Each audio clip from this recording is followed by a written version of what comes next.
Ang interview na ito ay ginawa namin ni Gerbert na siyang nagpapatutuo na may nananalo talaga sa raffle program at hindi ito ads or sponsored vlog.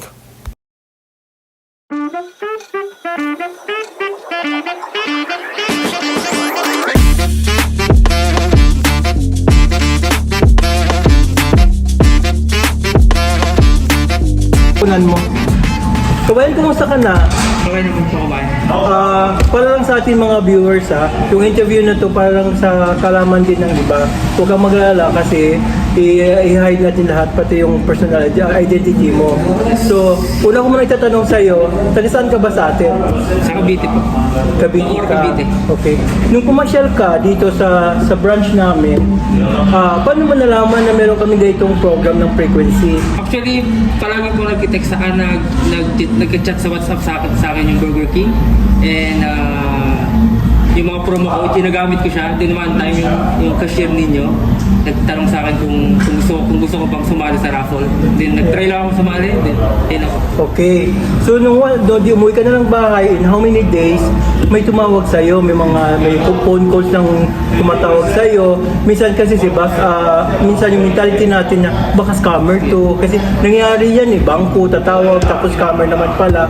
So paano mo siya dali mo kami doon sa scenario. Anong nangyari? Actually, nung tumawag po yung marketing manager niya sa akin, nung una, akala ko scammer since nung mga past few months, maraming tumatawag sa akin na yun yan, nangingi ng details. Then, itong last po sa Burger King, nung una, hindi ako naniniwala. Then, nung sinabi niya na from Burger King siya, then tsaka ko lang po na-realize na Tulo na siya. ito ata yung raffle na sinalihan ko last week. Then, ayun na po, nung sinabi niya yon, nagulat po ako. Tas, hindi ko po malaman kung ano yung maramdaman ko kasi first time ko sa buong buhay.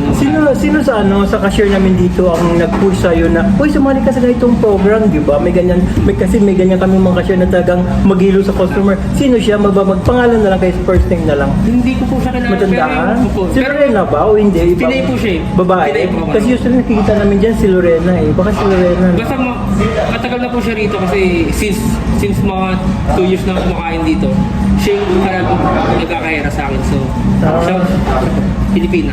So ito na nga. So ito na, totoo na talaga siya. So pinatawag ka na, pumunta ka na, tapos ito na, sinabi nga sa'yo na mananalo ka na. Anong feeling? Nung una po, nung pagkasabi sa akin na nananalo ako ng 25,000, kinabahan po. Kinabahan po ako. Tapos, hindi ko alam yung mararamdaman ko kasi yun nga po, first time.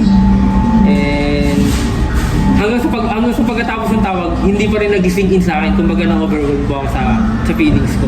Kumbaga pag uwi lang po ng bahay, tsaka na nag-sink in sa akin na, nanalo ako ng pera, may pandagdag ako ng gastos. So hindi ko na patatagalin na. Ito na yung last question ko sa'yo. So since Pasko ngayon, di ang agang pamasko sa'yo niyan. Kaya nga po. Anong gagawin mo sa pera? Kasi 25,000 real yan. Almost nasa 377,000 pesos yan. So anong plano mo sa pera na panalunan mo? Sa ngayon po actually, may binabayaran akong bahay sa Pilipinas. So, sure na po na idadagdag ko yun. Exactly, no? Malaking tulong din para sa'yo, no? Para matapos na po yung hinuhulog sa bahay. Para at least, wala na ako ibang isipin masyado pagdating sa bahay. Okay. So kabayan, anyways, dito ko natatapusin.